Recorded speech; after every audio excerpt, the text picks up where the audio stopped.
Welcome back to the table and more of our On the Road to Gen Con coverage. Today we played Dawn of Ulos. This one's from Thunderworks. It's in the role-player universe, but it is a very different game. And spoiler alert, we all liked playing it quite a bit. We did. We played it with Jeremy too, and he really enjoyed it as well, even if he's not on this video. But it's not an RPG. It's definitely a tile placement, kind of conflict-driven, a little bit of an economy game.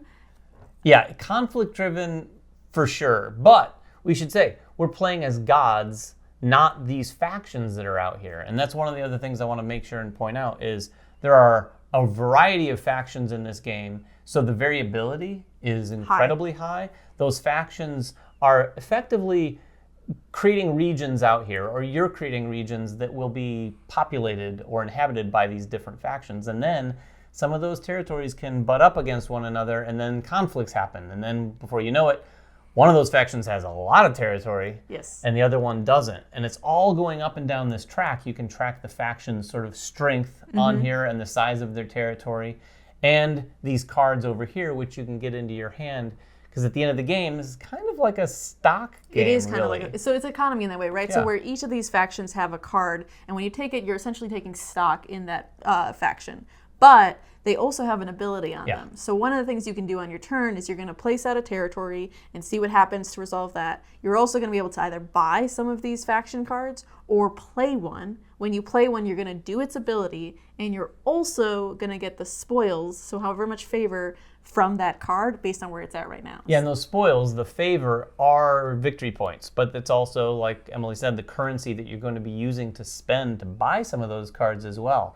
This is a very interesting game. It's very easy to play mechanically. Yes. Maybe less easy to play for some in their head, like me, when you're sitting there resolving the conflicts. Because, like Emily said, you're going to take on your turn one of your terrain tiles, and you always have 3 of them, and you're going to place it anywhere on the board. As long as it matches the 2 things underneath it has to be on top of the same terrain. So you see this terrain right here is a forest and plains, so I could place it right here on this forest and plains. In doing so, I'm extending whoever's territory that I'm connecting to. I don't have to do that. I can place it on another forest and plain space somewhere else. And when you do that, and there are any factions that are off the board, if it creates a shape that is like the bottom of their base, they come onto the board, or back onto the board potentially, because you can get kicked off during a conflict. But you can also place it in a way that it connects to people's territories, right? And when you do that connection, that's where the conflict comes in. So when we do that, we immediately resolve the conflict. The active player gets to decide who's going to attack who first. Sometimes you can have more than 2 groups attacking each other. You could have like 3 or even 4 getting connected all at once. And then you decide, okay, we're going to do this fight first, and then this fight, and then this fight, and resolve them all. But when you resolve them, everybody gets to look at the cards in their hand and decide how many of those cards they're going to commit to the fight. So they'll start with whatever strength they have based on how much territory. But it's deceiving, because while it looks like, okay, the goblins are at all the way to the top, they have 10 strength. The rats, there's no way they could catch up. Actually, they definitely could catch up with cards. And one thing that we kind of glossed over is the territory that feeds into your strength. It's not just all of the hexes. Each faction has 2 types of terrain that they favor or want to inhabit. So you want to place tiles out there that sort of serve that faction, and that's what feeds into their strength. But as Emily was starting to say, when you resolve these conflicts, everyone can put cards down. You can put cards down for either of the factions that are in the conflict. Or both. Or none. Or cards that aren't even in the conflict to kind of bluff everyone at the table. And this is where the mind games happen, because I might say, oh, I really want the goblins to win. I'm going to put 3 cards down. I got 3 goblins. By the way, this can be a lie. You don't have to tell the truth. There's open conversation. There's not even really a turn order at this stage of the game. You're all just doing this until everyone says, okay, I'm good with the cards I'm submitting. And then everyone flips them over, and those cards are going to effectively get added to the base strength of the factions in the conflict. So you get 1 for each card all the way around the table. And then after that, and the conflict is resolved, whoever loses, that faction is off the table. They're lost. Their token on this track goes all the way down to 0, which is the lost area. and then their land is effectively added to the Taken over. territory of that other faction, and you immediately increase the strength.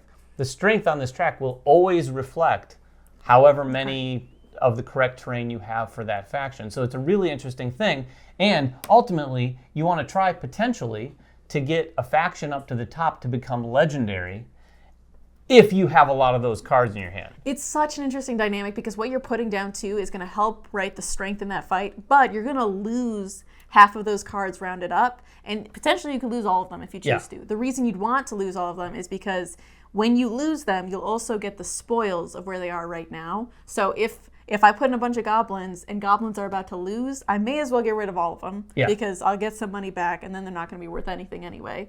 I could put in cards for both factions like that and say like, I just want to get some money back from somebody. So I don't care who wins or who loses. I just want some money back from somebody. There's a lot of things going on around here. And the other reason you want to start conflicts is because when two places are conflicting, at the end of it, whoever wins will take over the rift of the other person. Oh, yeah.